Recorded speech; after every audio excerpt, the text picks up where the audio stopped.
Before a technique touches an opponent, it must first touch you. Today, we're diving into Bruce Lee's stage one of a technique, synchronization with self. We're talking shadow boxing, stick fighting, all kinds of stuff. So let's get into it. Hello, everyone. This is Dwight Woods, the Jeet Kune Rebel. Welcome to the I Love Jeet Kune broadcast number 363.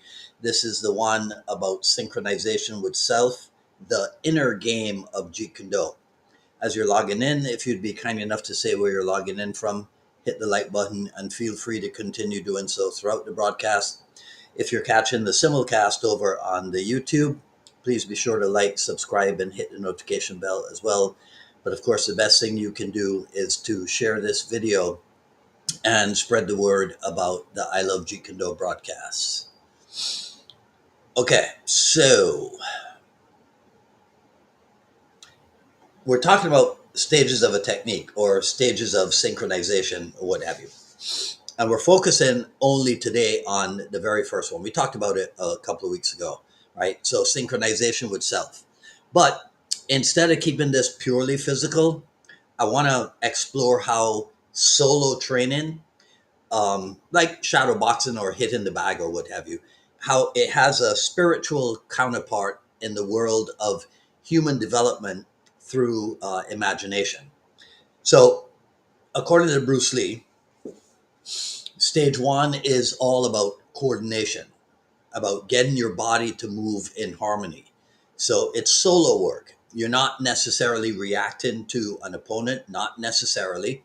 You're refining yourself. You're learning your own rhythm, your own structure, your own movement. So this is why we say this can be the stage of shadow boxing. This can be the stage of working in the mirror, of working on the heavy bag or any other kind of striking equipment, even working just on footwork. So this is what I sometimes refer to as alone time in martial art. And it is foundational because if you can't control yourself, Bucky and I were talking about this the other day. If you can't control yourself, what makes you think you can control a fight or even control another person?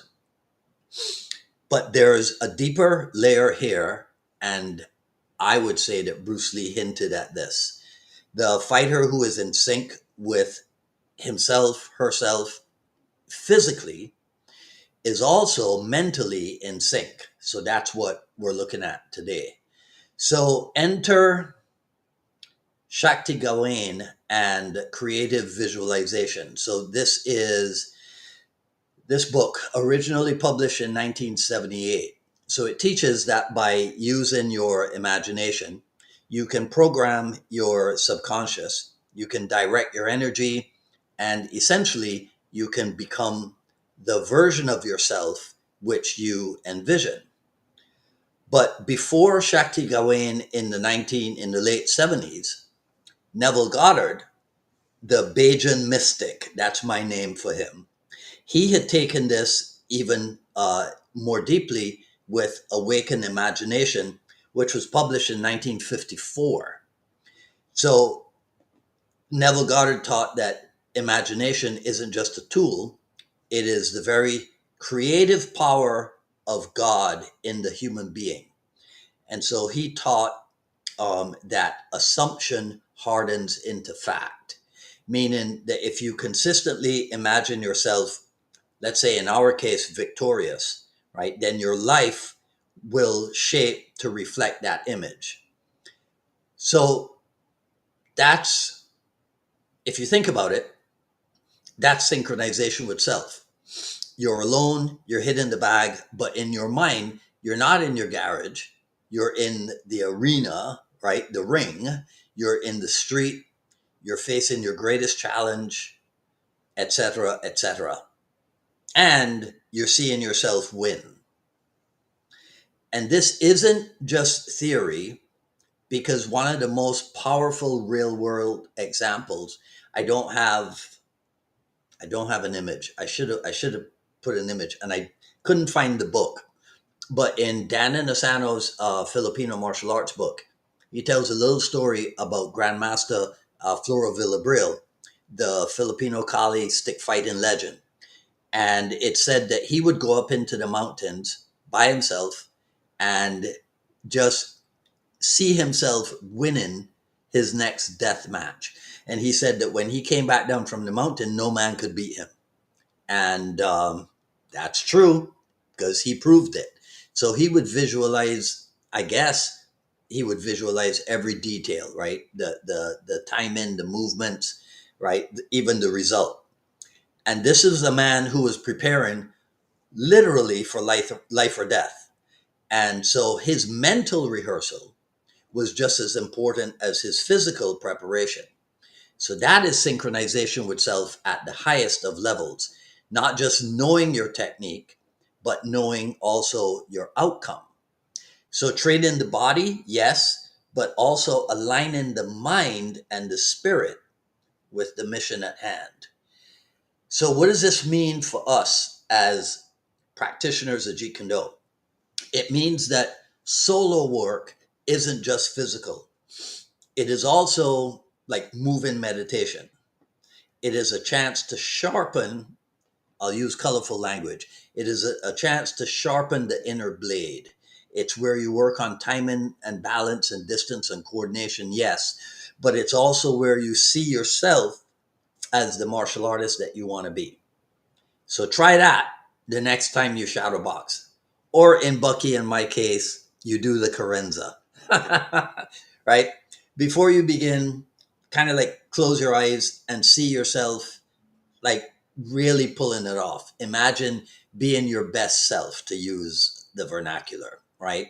Strong, fast, accurate, that type of thing. That is synchronization with self. There's a Bruce Lee quote that says, the possession of anything begins in the mind. That's why I said earlier that he hinted at the importance of mental cultivation. So synchronization with self is not just about footwork or kicking and punching. It is about vision.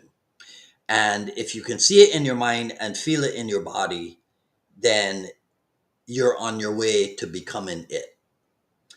So that's it, right? What, 7 minutes? Okay, good. A record, right? Thanks for checking in. If this episode sparks something in you, let me know. Drop a comment, send a message, or maybe even go there and shadow box with your imagination fully engaged, huh? Right? So let me know what you think in the comments below. That's all I'm going to say in this video. If you like what you heard, please comment, rate, subscribe, and hit the notification bell. Follow me on Twitter at Dwight Woods and on Instagram at Dwight D. Woods. If you have not yet gone over to Jeet Kune Drills here on Facebook, please do that. Like and follow me over there so that when it's up and running, you'll be one of the first to be notified. Also, at paypal.me/unifiedma Miami, paypal.me/unifiedma Miami. The Jeet Kune Journey Volume 1 is available, the raw but edited, which is code for PDF, right? paypal.me/unifiedma Miami. And that's it for today. So Friday is Good Friday, so I'm not going to do a episode of the Jeet Kune Dialogues. And then there's every possibility that we will be on the road next Friday. But if we're not, then I'll have something for you, right? So in any case, you guys, if you celebrate Easter and what have you, have a great weekend. Enjoy the rest of your evening today. And this is Dwight Woods, the Jeet Kune Rebel, signing off. Talk soon. Take care.